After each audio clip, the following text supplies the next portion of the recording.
10대 운전자가 몰던 차량이 편의점으로 돌진해 건물이 부서지고 종업원이 크게 다쳤습니다. 친구들과 함께 아버지 차를 몰래 타고 나왔다가 사고를 냈습니다. 바늘구멍 취업문의 대학 캠퍼스에서는 방학이 실종됐습니다. 방학을 잊은 대학가 현장 취재했습니다. 증강현실 기술이 포켓몬고 같은 게임뿐만 아니라 의료 현장에서도 활용되고 있습니다. 보다 정밀한 치료도 가능해졌습니다. 중국 시장에 진출한 전남쌀이 판매 부진에 시달리고 있습니다. 품질보다는 가격 경쟁력 때문입니다. 여러분 안녕하십니까? 최근 청년 실업률이 17년 만에 최고치까지 치솟았죠. 끝모를 취업난이 계속되다 보니 대학생들에게 방학은 사라진 지 오래입니다. 네, 어려운 취업의 관문을 뚫기 위해 방학에도 안간힘을 쏟고 있는 학생들을 만나봤습니다. 한신구 기자가 만나봤습니다. 생활 주변의 폐품을 이용해 만든 태양광 자동차의 성능 시험이 한창입니다. 다음 학기에 한전과 한전 KPS 등 에너지 관련 기관에서 실습이 예정돼 있는데 현장에서 필요로 하는 실력을 쌓기 위해 방학 기간에도 구슬땀을 흘리고 있는 겁니다. 이제 2학기 때 현장 실습을 갔는데 4개월 동안 이제 거기에 뭐 부족한 점이나 이런 걸 보완이 될 것 같아서 이렇게 방학 중에 나와서 공부를 하고 있습니다. 방학 기간인 9주 내내 이어지는 국가고시 자격증 취득을 위한 강좌에도 과 4학년생 모두가 참여했습니다. 갈수록 버거워지는 취업문을 뚫기 위해선 전문 자격증이나 전문 기술은 필수고 그래서 학점에 신경 쓰지 않아도 되는 방학 기간에 경쟁력 높이기에 나선 겁니다. 지쳐지면 안 되니까 저희 학교에서 하는 프로그램을 최대한 많이 참여해서 다른 학교 학생들보다 경쟁력을 키우기 위해서요. 각 대학들 역시 취업률을 높이는 건 물론 신입생 모집을 위해 경쟁력 강화 프로그램을 잇따라 내놓고 있는데 취업 지원 프로그램이나 해외 학술 연수 같은 직무 중심 강좌가 인기를 끌고 있습니다. 자기소개서나 면접할 때 내 자신을 그 순간 PR할 수 있는 그런 능력들을 부족하고자 느껴서 이제 4학년 방학 중 안에 국가고시 공부하면서 그런 것들을 채우려고 노력하고 있습니다. 지난달 청년 실업률은 10.3%로 지난 1999년 11.3% 이후에 17년 만에 최고치를 갈아치웠습니다. 남과는 차별화되는 스펙이나 경쟁력이 없다면 취업도 없다는 절박감에 이제 방학이나 낭만은 옛말이 되고 있습니다. MBC 뉴스 한신구입니다. 10대 고등학생 운전자가 몰던 승용차가 편의점에 돌진해 20대 종업원이 크게 다쳤습니다. 이 고등학생은 아버지 차를 몰래 빼내 심야 질주를 하다 사고를 냈습니다. 송정근 기자입니다. 차량 한 대가 편의점 유리창을 깨고 빠른 속도로 돌진해 들어옵니다. 계산대에 앉아 스마트폰을 만지던 아르바이트생은 피할 겨를도 없이 그대로 차에 깔립니다. 먼지가 자욱하게 일어난 사고 현장에서 앳된 모습의 10대들이 차량에서 빠져나옵니다. 편의점을 쑥대밭으로 만든 승용차는 이 건물 외벽까지 부셔버린 뒤에야 멈춰섰습니다. 1차선을 오다가 헤드들이 갑자기 꺾여서 저기 인도에 있는 기둥을 밟고 이렇게 차가 이쪽으로 돌진해 온 것 같더라고요. 이 사고로 종업원 22살 윤모 씨가 척추뼈 손상 등의 중상을 입었습니다. 지난 3월 군제대 후 용돈을 벌기 위해 편의점 일을 했던 윤 씨는 편의점에 마지막으로 출근한 날 봉변을 당했습니다. 오늘까지 일을 하고 이제 다음 주가 강규 쪽에 직장 하나 쪽에 이제 일을 하러 가기로 했는데 오늘 새벽에 이렇게 대학원 중환자실이 있는지 결과를 한번 지켜봐야 된다고. 사고를 낸 운전자는 아버지 차량을 몰래 빼내온 고등학교 1학년 강모군. 강군은 친구 3명과 함께 광주에서 나주로 30km가량을 운전해오다 사고를 냈습니다. 경찰은 강군이 편의점 인근 교차로에서 운전미숙으로 사고를 낸 것으로 보고 강군을 불구속 입건할 방침입니다. MBC 뉴스 송정근입니다. 비닐봉지를 쓰고 절도 행각을 벌인 30대가 경찰에 붙잡혔습니다.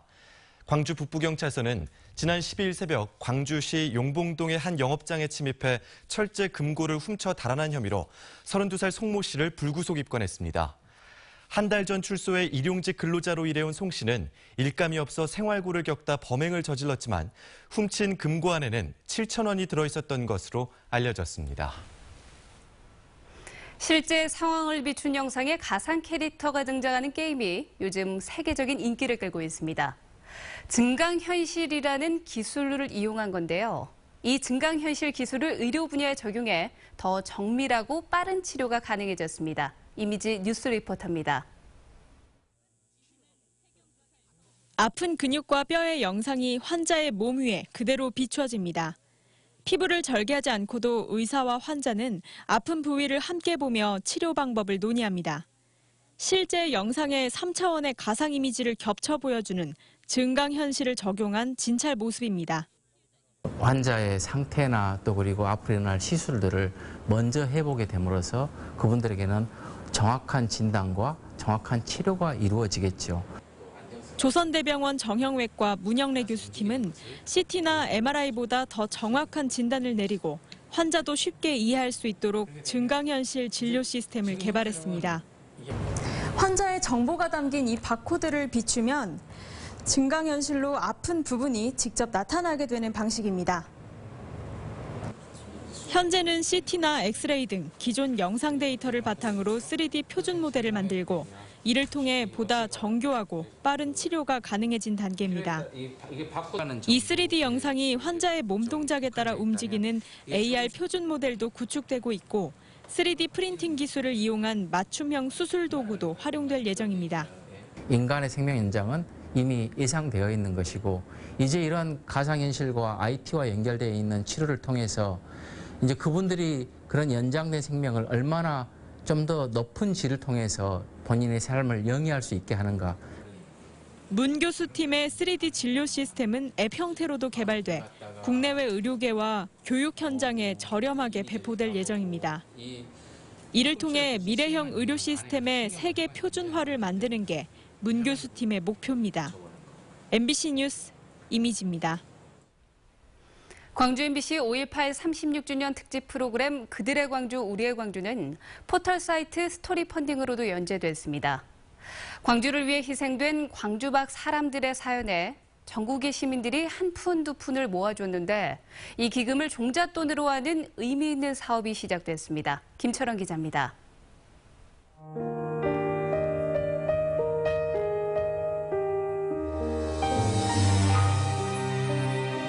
1980년 5.18 이후 광주와 광주 시민들을 위해 자신을 내던진 시민들의 이야기 그들의 광주 우리의 광주는 포털사이트 다음에 스토리 펀딩을 통해서도 연재됐습니다. 광주를 위해 숨져간 광주 밖 사람들의 이야기에 네티즌들은 한 번도 들어보지 못한 이야기라며 놀라워했고 광주를 위해 숨져간 경상도를 비롯한 다른 지역 사람들이 이렇게나 많았냐며 그동안 몰라서 미안하다고도 했습니다. 5.18은 광주의 역사인 줄만 알았는데 전 국민이 함께 아파한 사건이었고 오늘날 우리가 누리는 민주주의의 토대가 됐다는 걸 알게 됐다는 반응도 이어졌습니다. 이런 반응은 댓글을 넘어 후원금 기탁으로 이어져 800명이 넘는 네티즌들이 유족과 고인들을 위해 써달라며 1,511만 6,820원을 보내줬습니다. 광주 MBC는 이 기금을 5.18을 알리다 희생된 이들의 정신계승 등 의미 있는 일에 쓰기 위해 광주 트라우마 센터와 업무 협약을 맺었습니다. 그분들, 광주를 기억하고 광주 이후에 80년 이후에 돌아가신 분들에 대해서 너무 소홀했다는 생각이 들어요. 그래서 36년이 지나서 이제 그분들을 기억한다고 하는 것, 그건 정말 늦었지만 뜻깊은 일이라고 생각하고요. 그게 광주를 광주답게 만드는 일이라고 생각을 합니다. 광주시 또한 명예 광주시민증 수여 등 내년도 5.18 기념사업에 5월 항쟁과 6월 항쟁을 이어준 시민들의 이야기가 반영될 수 있도록 논의를 시작하기로 했습니다. MBC 뉴스 김철원입니다.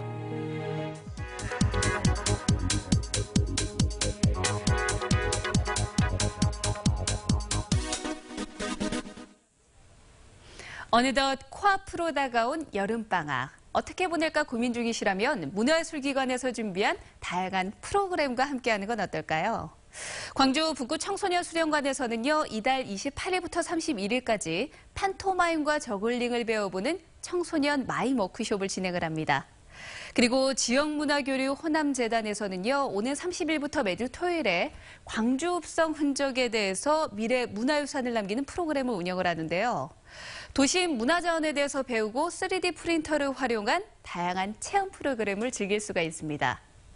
대인시장에서는 다음 달 6일부터 매주 토요일에 초중학생 10명을 대상으로 마술을 직접 보고 배우는 시간이 준비가 되어 있습니다.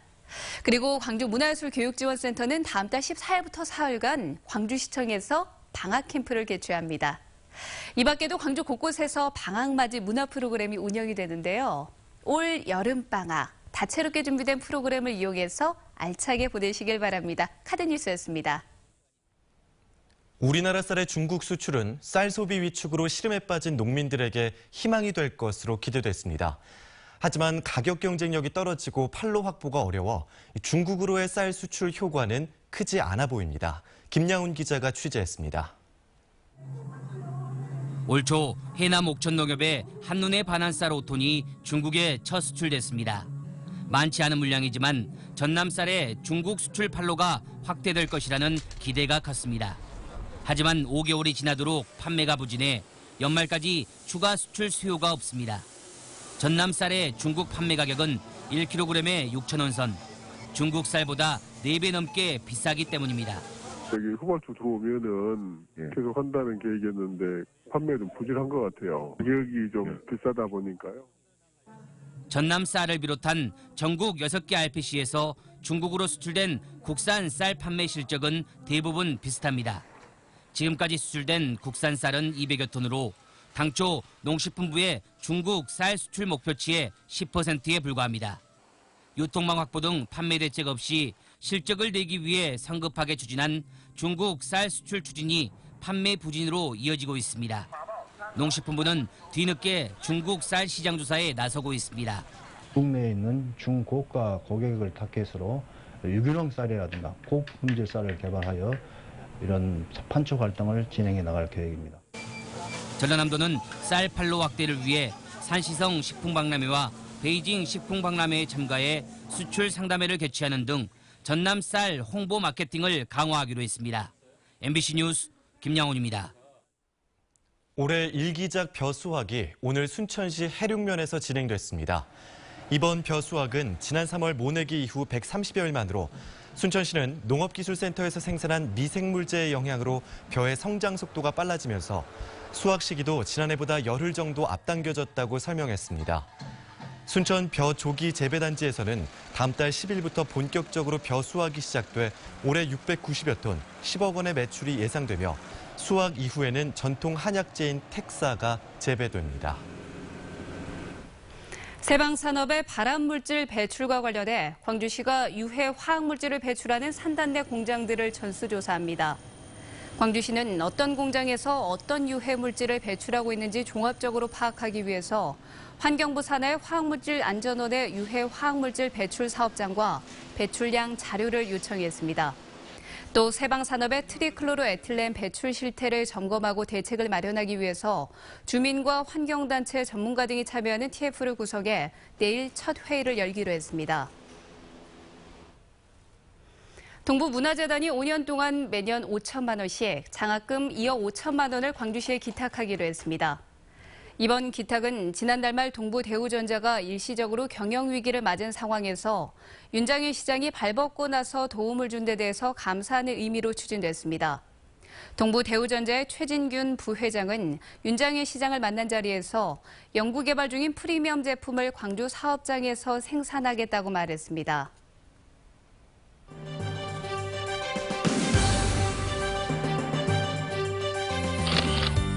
유군기 곡성군수가 한국소비자브랜드위원회에서 주최한 올해의 브랜드 대상에서 올해 정치인 부문 특별상을 수상했습니다.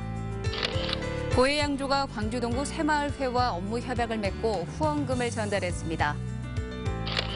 나주시청 사이클팀이 국민체육진흥공단 이사장배 전국선수권대회에서 종합 우승을 차지했습니다. 구례군이 전남사회복지공동모금회와 함께 매출의 일정액을 어려운 이웃에게 나누는 착한 가게 현판을 전달했습니다. 올해로 세 번째를 맞는 2016 광주 물총축제가 이번 주 토요일 오후 광주 금남로 일대에서 열립니다. 이날 행사에는 가족이 함께 즐기는 패밀리존과 각종 공연이 펼쳐지는 워터존이 운영돼 물을 매개로 한 다양한 볼거리와 즐길거리가 준비되어 있습니다. 또한 안전사고에 대비해 300명의 자원봉사자와 구급차 등이 현장에 배치될 계획입니다. 광주 동구가 오는 9월 개장 예정인 남광주 밤기차 야시장 상인을 모집합니다. 모집 대상은 야시장 이동매대 상인 30팀, 푸드트럭 운영상인 10팀 내외며 계약 기간은 올 연말까지이며 평가 뒤 연장 계약이 가능합니다. 남광주 밤기차 야시장은 1960년대 밤기차가 정차하던 남광주역의 경관을 살린 야시장으로 오는 9월부터 매주 금토 이틀간 개장합니다. 전남 소방본부는 최근 이상기온 등으로 소방서마다 벌집 제거 출동이 증가하고 있다며 벌쏘임 안전주의를 당부했습니다. 또 소방본부에 따르면 19일 현재 벌집 제거 출동 건수는 모두 1000여 건에 이르러 지난해 같은 기간보다 57% 증가했습니다.